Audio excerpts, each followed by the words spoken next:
पंचदेव प्रार्थना एक शक्तिशाली मंत्र है। प्रातःकाल सच्चे मन से इसे सुनने से जीवन के सभी दुख तुरंत दूर होने लगते हैं। पंचदेव प्रार्थना को प्रतिदिन सुनने से जीवन के असंभव कार्य भी संभव हो जाते हैं। तो आइए सुनते हैं यह पंचदेव प्रार्थना। गजाननं भूतगणादिसेवितं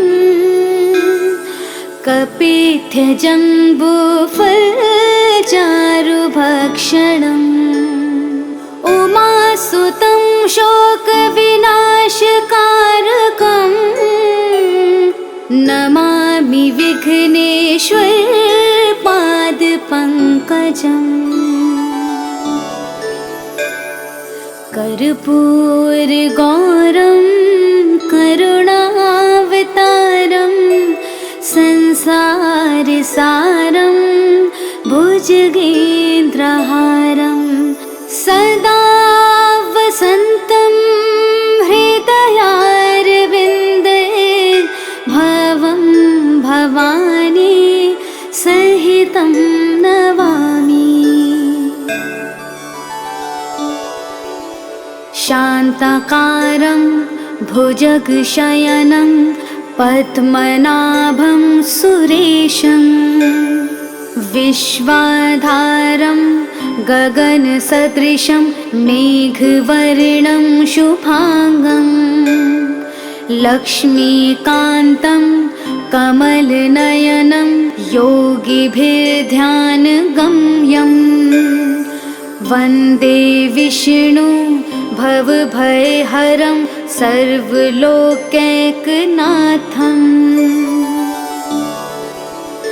नीलाम्बुजश्यामलकोमलाङ्गं सीतासमारोपितवामभागं पाणो महासायकचारुचापं नमामि रामं रघुवंशनाथम्।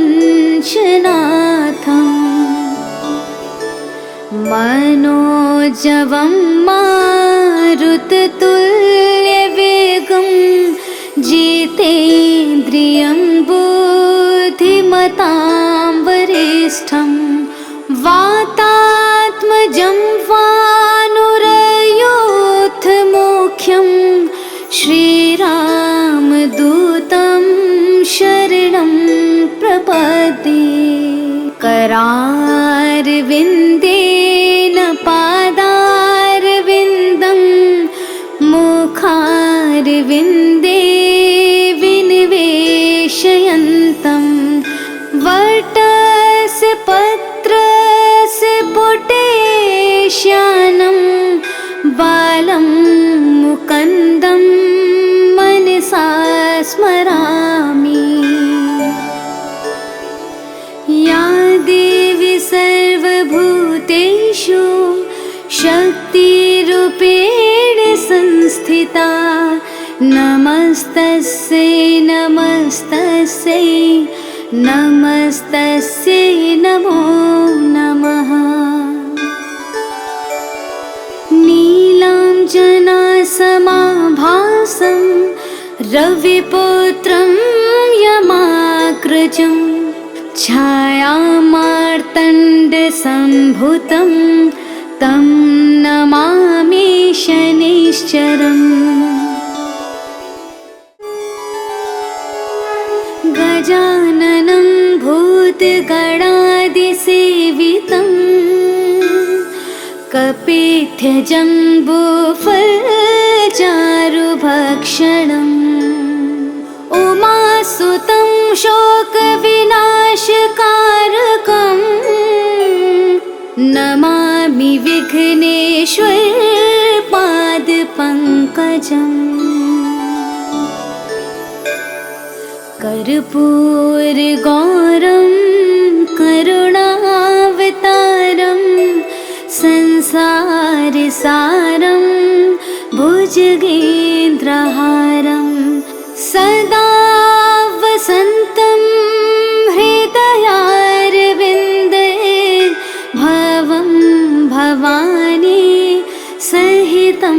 नमामि। शान्ताकारं भुजगशयनं पद्मनाभं सुरेशं विश्वाधारं गगनसदृशं मेघवर्णं शुभांगं लक्ष्मीकान्तं कमलनयनं योगिभिर्ध्यानगम्यं वन्दे विष्णु भवभयहरं सर्वलोकैकनाथम्।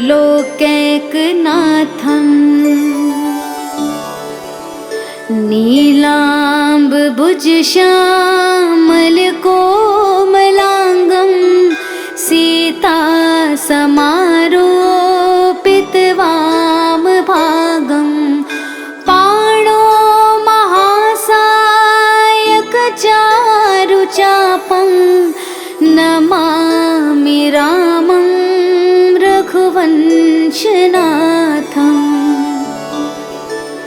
मनोजवं मारुततुल्यवेगं जितेन्द्रियं बुद्धिमतां वरिष्ठं वातात्मजं वानुरयोधमुख्यं श्रीरामदूतं शरणं प्रपद्ये। करारविन्देन पादारविन्दं मुखारविन्दे विनिवेशयन्तं वटस्य पत्रस्य पुटेश्यानं बालं मुकुन्दं मनसा स्मरामि। या देवी सर्वभूतेषु शक्तिरूपेण संस्थिता नमस्तस्यै नमस्तस्यै नमस्तस्यै नमो नमः। नीलाञ्जनासमाभासं रविपुत्रं यमाग्रजं छायामार्तण्डसम्भुतं तं नमामि शनैश्चरम्। गजाननं भूतगणादिसेवितं कपित्थजम्बूफलचारुभक्षणम् उमासुतं शोकविनाशकारकं नमामि विघ्नेश्वरपादपङ्कजम्। कर्पूरगौरं करुणावतारं संसारसारं भुजगेन्द्रहारं सदा वसन्तं हृदयारविन्दे भवं भवानी सहितं नमामि। शान्ताकारं भुजगशयनं पद्मनाभं सुरेशं विश्वाधारं गगनसदृशं मेघवर्णं शुभांगं लक्ष्मीकान्तं कमलनयनं योगिभिर्ध्यानगम्यं वन्दे विष्णु भवभयहरं सर्वलोकैकनाथम्।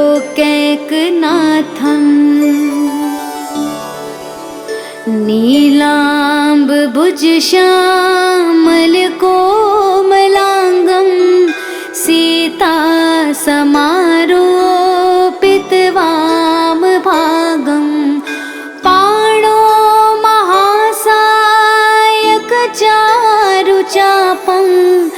नमामि रामं रघुवंशनाथम्। मनोजवं मनोजवं मारुततुल्यवेगं जितेन्द्रियं बुद्धिमतां वरिष्ठं वातात्मजं वानुरयोधमुख्यं श्रीरामदूतं शरणं प्रपद्ये। करारविन्देन पादारविन्दं मुखारविन्दे विनिवेशयन्तं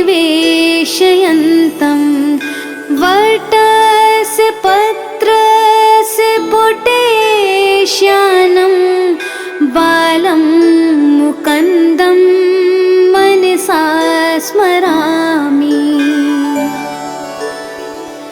या देवी सर्वभूतेषु शक्तिरूपेण संस्थिता नमस्तस्यै नमस्तस्यै नमस्तस्यै नमो नमः। नीलाञ्जनासमाभासं रविपुत्रं यमाग्रजं छायामार्तण्डसम्भुतं तं नमामि शनैश्चरम्। गजाननं भूतगणादिसेवितं कपित्थजम्बूफलचारुभक्षणम् उमासुतं शोकविनाशकारकं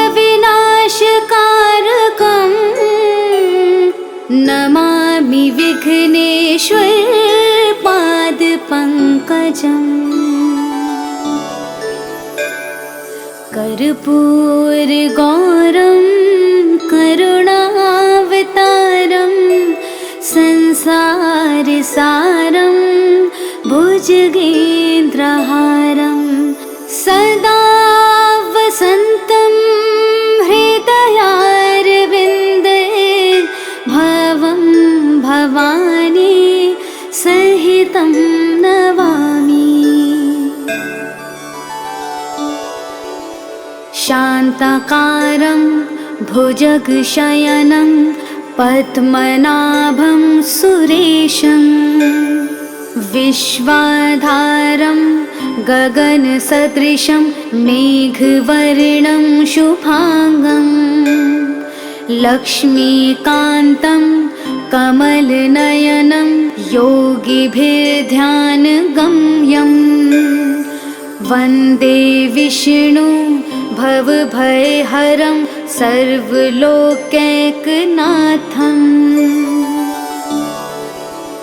नीलाम्बुजश्यामलकोमलाङ्गं सीतासमारोपितवामभागं पाणो महासायकचारुचापं नमामि रामं रघुवंशनाथम्।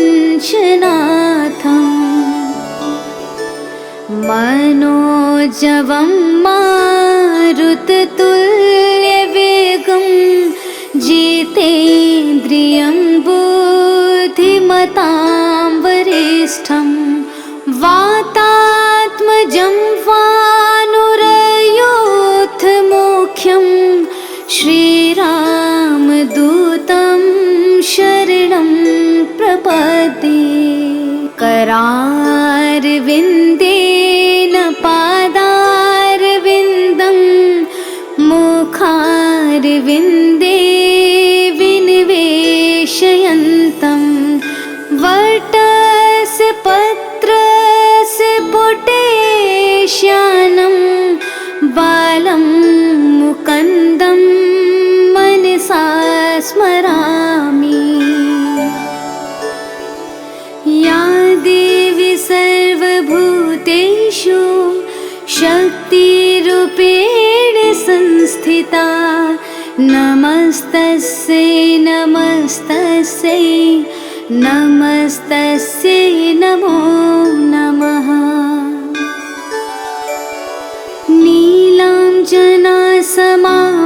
भासं रविपुत्रं यमाग्रजं छायामार्तण्डसम्भुतं तं नमामि शनिश्चरम्।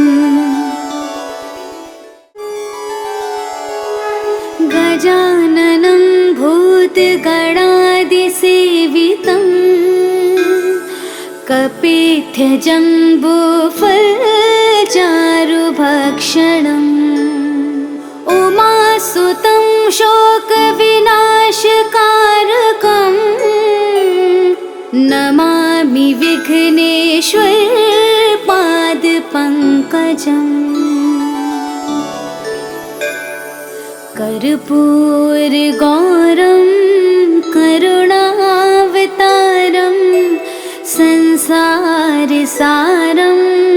भुजगेन्द्रहारं सदा वसन्तं हृदयारविन्दे भवं भवानी सहितं नमामि।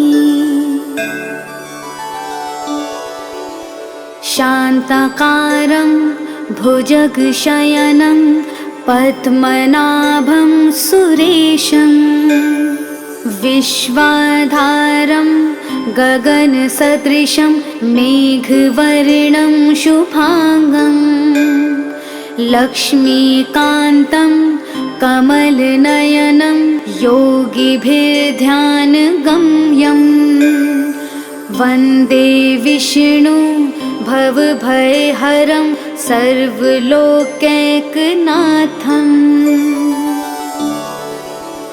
नीलाम्बुजश्यामलकोमलाङ्गं सीतासमारोपितवामभागं पाणो महासायकचारुचापं नमामि रामं रघुवंशनाथम्। मनोजवं मारुततुल्यवेगं जितेन्द्रियं बुद्धिमतां वरिष्ठं वातात्मजं वानुरयोधमुख्यं श्रीरामदूतं शरणं प्रपद्ये। करारविन्देन पादारविन्दं मुखारविन्दे विनिवेशयन्तं वटस्य पत्रस्य पुटेश्यानं बालं मुकुन्दं मनसा स्मरामि। या देवी सर्वभूतेषु शक्तिरूपेण संस्थिता नमस्तस्यै नमस्तस्यै नमस्तस्यै नमो नमः। नीलाञ्जनासमाभासं रविपुत्रं यमाग्रजं छायामार्तण्डसम्भुतं तं नमामि शनिश्चरम्। गजाननं भूतगणादिसेवितं कपित्थजम्बूफलचारुभक्षणम् उमासुतं शोकविनाशकारकं नमामि विघ्नेश्वरपादपङ्कजम्। कर्पूरगौरं करुणावतारं संसारसारं भुजगेन्द्रहारं सदा वसन्तं हृदयारविन्दे भवं भवानी सहितं नमामि।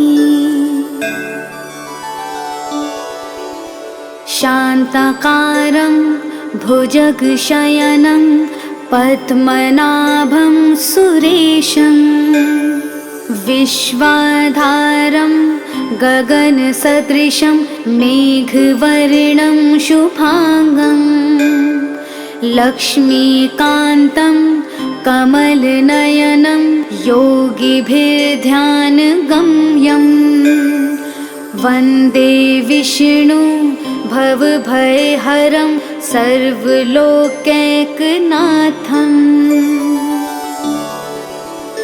नीलाम्बुजश्यामलकोमलाङ्गं सीतासमारोपितवामभागं पाणो महासायकचारुचापं नमामि रामं रघुवंशनाथम्।